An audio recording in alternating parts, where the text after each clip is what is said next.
smaller fighters are always better than bigger fighters because they, like, you know, they're smaller, they know how to move and things like that. But Crawford needs the money. Crawford needs the money? Yeah, he needs the money. You think he had a chance to win? But You see the cameras flash as Oleksandr Usyk, the unified heavyweight champion of the world, steps into Terence Crawford's camp. The sight alone feels surreal. Two of boxing's most skilled fighters, from completely different weight classes, sharing the same ring space. Usyk isn't just there to shake hands or pose for photos. He laces up, moves with Crawford, and joins him in training. For fans, it's a crossover moment that sparks one question.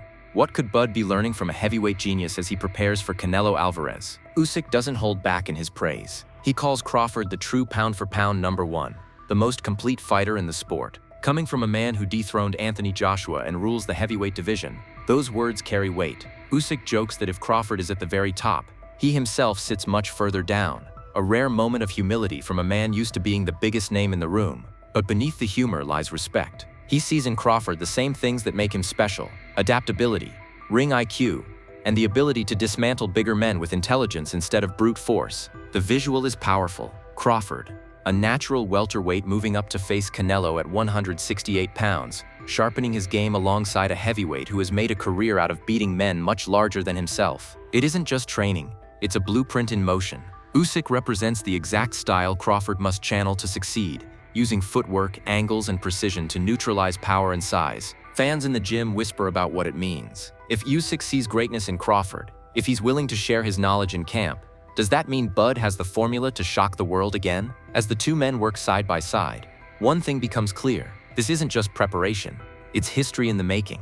A collaboration that could tilt the balance in one of boxing's most anticipated fights. When Oleksandr Usyk praises Terence Crawford, it's not empty flattery. It's a fighter recognizing himself in another. Both men are defined by more than just their records. They're masters of adaptability, fighters who dismantle opponents with intelligence rather than relying solely on brute strength. Usyk has made a career of neutralizing bigger heavyweights, moving like a middleweight while outthinking giants. Crawford, though smaller in stature, thrives the same way, reading opponents, taking away their weapons, and forcing them into mistakes they can't recover from.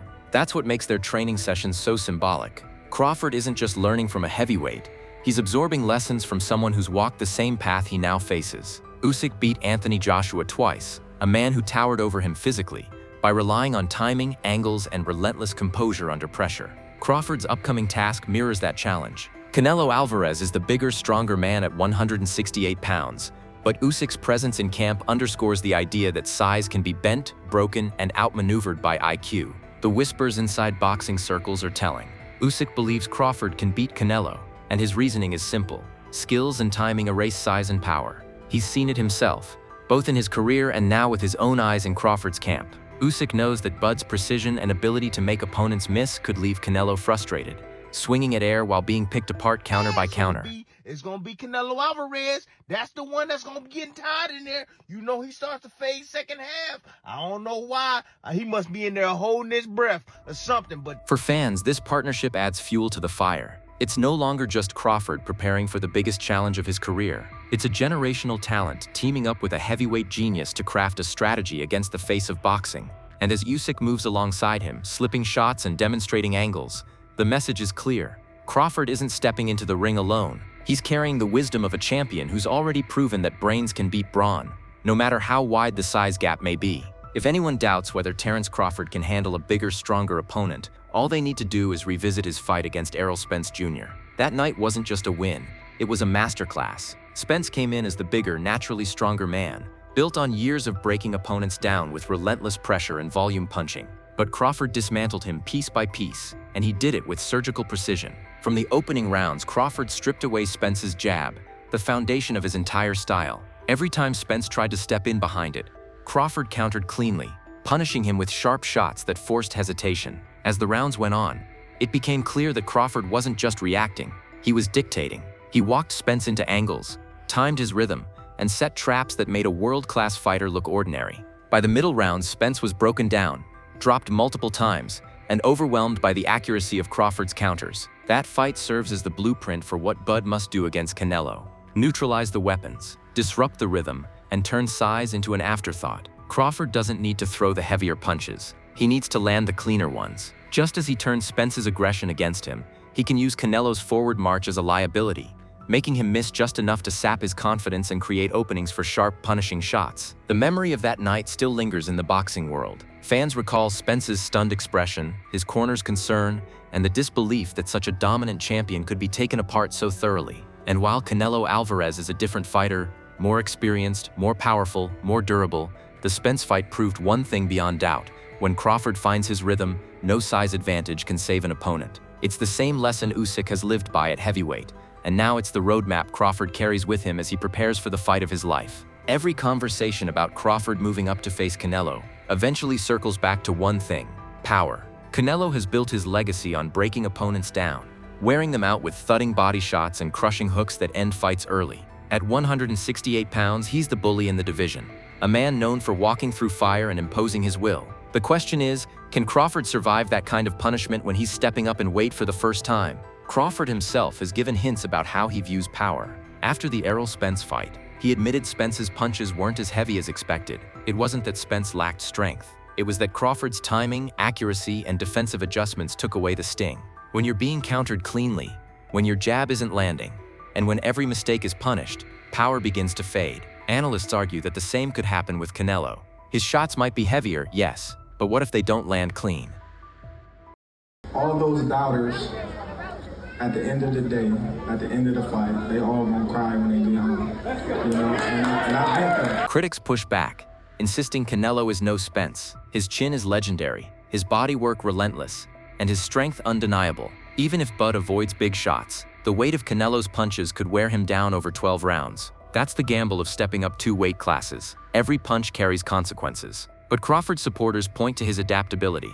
They argue he won't just stand in front of Canelo trading blows. Instead, he'll make him miss, frustrate him, and slowly drain the effectiveness of that vaunted power. The debate has become one of the central storylines leading into the fight. Will Canelo's strength prove too much for a smaller man? Or will Crawford once again show that skill, timing, and IQ can erase the advantage of size? It's the same dynamic Usyk proved against Joshua, and it's the question Crawford now has to answer on boxing's biggest stage. One of the most unforgettable moments after Crawford's demolition of Errol Spence wasn't just the knockdowns, but what happened when the fight was over. Cameras caught Spence's trainer, Derek James, walking over to inspect Crawford's gloves. His expression said it all: disbelief. It was as if he couldn't understand how his fighter had been punished so badly, so cleanly, without Crawford possessing some sort of unfair advantage. The scene quickly went viral, not just because of the glove check itself, but because it symbolized the shock rippling through the boxing world. What Derek James was really reacting to wasn't illegal equipment, it was timing. Crawford doesn't overwhelm opponents with sheer size or raw force. He generates knockdowns by landing at the exact moment of vulnerability. When Spence pressed forward, Bud placed counters so perfectly that Spence's balance, momentum, and defense all collapsed at once. That precision created the illusion of supernatural power, punches that seemed to have more weight than they actually carried, simply because they landed cleaner and sharper than anything coming back. This detail matters against Canelo.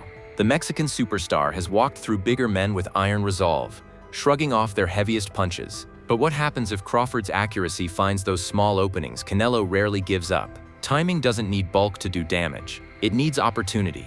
And Bud has built his entire career on finding opportunities where others can't. The glove check moment has become a metaphor for Crawford's style. Opponents don't just lose to him, they leave wondering how they were beaten so convincingly. That doubt is dangerous because it means his edge isn't only physical, it's psychological. If Canelo begins to feel that same frustration, that same disbelief, then Crawford's path to victory becomes clearer. It's not about trading power shot for power shot. It's about making a fighter known for his strength. Question why those strengths no longer matter. Not all of the attention leading into this fight has been on Crawford. Some of it has focused squarely on Canelo's preparation, and not in a flattering way. Legendary trainer and analyst Teddy Atlas didn't hold back when he learned that Canelo brought in Jaron "Boots" Ennis as a sparring partner ahead of this fight. Atlas questioned the move, calling it a mistake that could damage confidence more than it builds preparation. His reasoning was simple.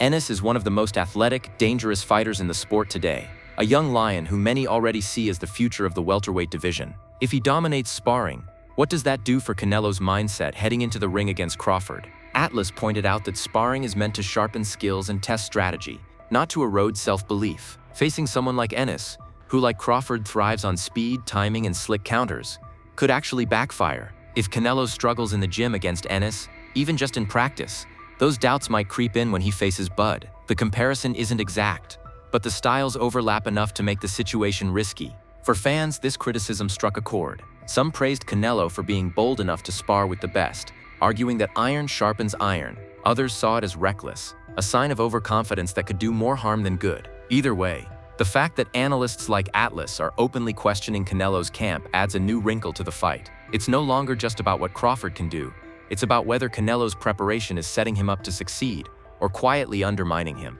The psychology of this matchup has always been as important as the physical chess match. Atlas's comments serve as a reminder. If Canelo walks into the ring with even the smallest crack in confidence, Crawford is the exact fighter who can split it wide open.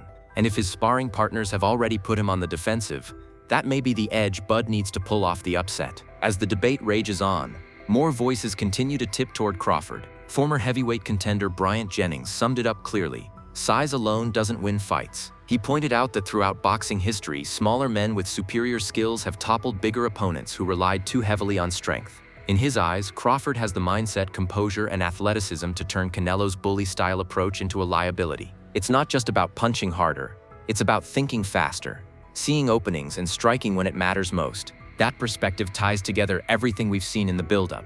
Usyk training alongside Crawford wasn't just a photo opportunity, it was a symbol of two fighters cut from the same cloth, men who use brains to beat brawn. The Spence fight provided the blueprint, showing how Bud can dismantle bigger fighters with precision. The Derek James glove check moment highlighted the illusion of his power, created by timing so sharp it makes shots land like sledgehammers. And Atlas's warning about Canelo's camp added another layer of doubt, suggesting even his preparation might not be immune to cracks. In the end, this fight is shaping up to be the ultimate clash of styles. Canelo Alvarez, the seasoned powerhouse who thrives on control and pressure, against Terence "Bud" Crawford, the cerebral technician who thrives on solving puzzles mid-fight. Usyk's presence has only added fuel to the fire, signaling that Crawford isn't stepping into this challenge alone. He's walking in with the lessons of a heavyweight genius who's already made history by defying size and power. Now the question falls to the fans and the sport itself. Will Canelo's strength and experience prove too much for Crawford's brilliance? Or will Bud rewrite boxing history once again, proving that intelligence and adaptability can conquer even the most powerful champion? The answer won't come until fight night. But one thing is certain, this is more than just a matchup. It's a test of boxing's oldest question. When brains and brawn collide, which one truly wins?